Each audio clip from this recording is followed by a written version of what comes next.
Mga 1 month na mahigit, mga 2 months na. Nagugas lang ang plato. Nagawa ko, nagugas lang ang plato dyan? Nagugas ng paan ng client namin. Paa? Massage ba? Oo. Massage therapist ka? Hindi po. Gaset lang nila. Ah, hindi mo kaya i-grip? Kaya ko siyang ganun, pero di lang siya ma-straight po. Hindi siya diretso? Hindi po. Pero nakagaganto mo? Ako? Ah, hindi mo lang mo diretso. Hindi lang siya ma-straight. Oh. Yung karayom ba pala? Iwan. Balik mo nga ulit. Yan. Sige. Mabalik na siya, no?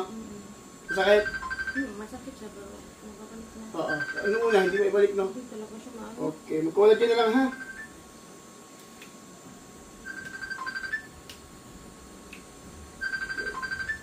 Function. Inhale. Exhale.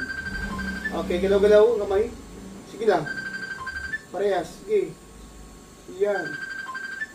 Yan, no? Ramdam ko yung ano mo. Oo, yung lagot to. Okay, bitaw. Straight.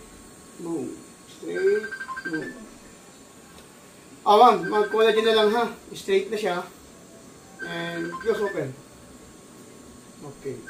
Dali mo nga, kung nabalik na, ano, nabalik na? Oo, nababalik-balik siya. Okay na. Isabi, mag-collagen ka lang. Ha? Okay. Ano nga sabi mo? Thank you.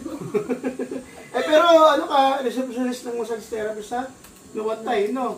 Okay. Tagal na ako naghahanap ito eh. Kasi Tagal na. Ano pa naman, pa ibang bansa. Ugot lang sa ibang bansa. Okay, congrats. Thank you po.